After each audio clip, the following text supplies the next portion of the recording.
Nais mo bang palayain ang iyong tahanan at sarili mula sa negatibong enerhiya? Ang inggit at malas mula sa paligid ay maaaring humadlang sa iyong swerte at kapayapaan. Pero may isang simpleng sangkap sa kusina na makakatulong sa iyo. Ito ay ang suka. Sa tradisyonal na paniniwala at feng shui, isa itong epektibong panlinis ng negatibong enerhiya. Sa bawat patak nito, pinapawi ang masasamang intensyon at binubuksan ang daan para sa positibong daloy ng buhay. Isang maliit na ritual, ngunit malaki ang epekto sa proteksyon at kapayapaan ng iyong tahanan at espiritu. Ngayon, alamin natin kung paano gamitin ang suka ng tama para maging panlinis ng negatibong enerhiya. Una, suka sa sulok ng bahay. Ang paglalagay ng suka sa sulok ng bahay ay isang sinaunang symbolic protection practice na matagal nang kinikilala sa iba't ibang kultura at paniniwala. Ang mga sulok ng tahanan ay tinuturing na lugar kung saan ay iipon ang stagnant o nakatigil na enerhiya, mga naipong bigat na dulot ng pagod, stress, bigat ng emosyon at minsan ay hindi namamalayang tensyon sa loob ng bahay. Dahil bihirang naaabot ng liwanag at sigla ng espasyo, mas madaling manatili rito ang mabibigat na enerhiyang humahadlang sa daloy ng kapayapaan at gaan ng pamumuhay. Ang suka na matagal nang ginagamit bilang isang natural at makapangyarihang panlinis ay mas may malalim na simbolik na kahulugan. Ito ay sumasagisag sa kakayahang sumipsip, mag-absorb at mag-neutralize ng negatibong enerhiya.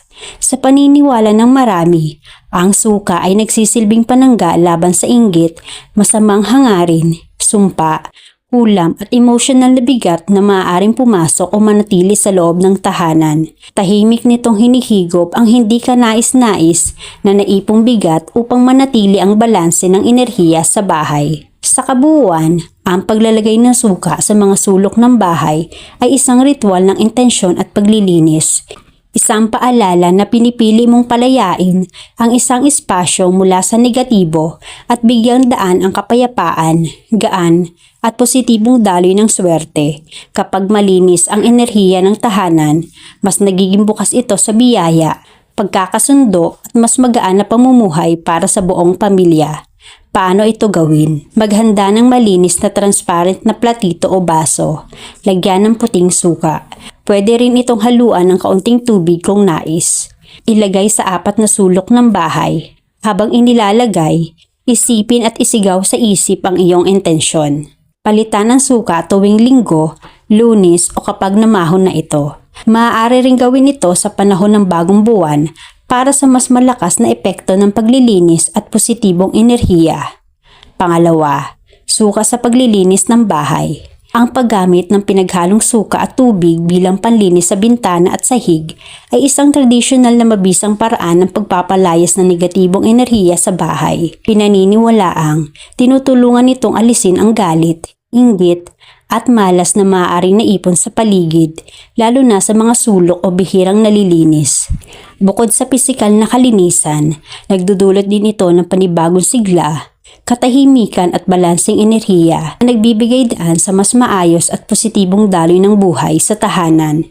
Higit pa rito, ang simpleng ritual ng paglilinis gamit ang suka at tubig ay tumutulong din sa pagtanggal ng negatibong impluwensya mula sa bisita o hindi pagkakaunawaan sa loob ng pamilya. Sa bawat spray o wipe nito, ang bahay ay muling nagiging espasyo ng positibong enerhiya, kapayapaan at kasaganaan. Paano ito gawin? Maghanda ng spray bottle. Haluin ang suka at tubig sa isang lalagyan. I-spray ito sa bintana, sahig o ibang parte ng bahay o ipahid gamit ang basang tela. Habang naglilinis, sabayan ng intensyon. Isipin na nililinis ang luma o negatibong enerhiya at pinapapasok ang positibong enerhiya. Gawin tuwing Linggo, Lunes o sa panahon ng bagong buwan para mas epektibo ang paglilinis at pagpasok ng positibong enerhiya. Pwede rin itong gawin kapag ramdam ang mabigat na enerhiya tulad ng pagkatapos ng bisita, pagtatalo o kung naipon ang negatibong enerhiya sa bahay. Pangatlo, suka sa paliligo o bath ritual. Sa pamahiin at feng shui, ang suka ay kilala bilang makapangyarihang panlinis ng negatibong enerhiya. Ang suka na idinadagdag sa tubig panligo ay higit pa sa simpleng panlinis ng katawan. Ito ay isang ritual ng paglilinis ng enerhiya at personal renewal. Pinaniniwalaang sa bawat patak ng suka na humahalo sa tubig, tinatanggal at nililinis nito ang mga nakatagong malas, inggit at negatibong enerhiya sa katawan at isip mo o mabibigat na enerhiya mula sa paligid mismo. Mararamdaman ang instant na kaginhawahan habang unti-unting napapalitan ang mabigat na pakiramdam ng liwanag at positibong enerhiya. Ang ritual na ito ay sinasabing nakakatanggal ng stress, sama ng loob at enerhiya na pumipigil sa swerte, kaya't nagiging mas bukas ang daloy ng magandang pagkakataon sa buhay. Bukod dito, pinapalakas nito ang aura ng isang tao, pinapalinaw ang isip, pinapaganda ang overall vibe sa paligid. Maraming naniniwala na sa simpleng paliligo na may kaunting suka, pwede mong alisin ang mga hadlang sa trabaho, relasyon at swerte. Ang suka ay may kakayahang magtanggal ng mga negatibong enerhiya na pumipigil sa pag-unlad ng isang tao. Ito ay isang paraan upang linisin hindi lang ang ating katawan, kundi pati na rin ang ating espiritu upang tayo ay maging handa sa mga bagong oportunidad at positibong pagbabago sa buhay. Paano ito gawin? Maghanda ng tubig pangligo. Maglagay ng 3 o 7 patak ng puting suka sa tubig. Haluin ng bahagya ang tubig. Paliguan ang katawan habang ini-imagine na nililinis ang lumang enerhiya at pinapapasok ang positibong enerhiya. Gawin tuwing linggo o lunes sa panahon ng bagong buwan o kapag ramdam ang bigat ng katawan at emosyon. 1 o 2 beses sa isang linggo ay sapat na para sa cleansing at energetic renewal. Gamitin ang suka ng may intensyon at hayaang linisin ang negatibong enerhiya, palayain ang bigat at buksan ang daan para sa positibong daloy ng swerte at kapayapaan sa iyong tahanan at sarili.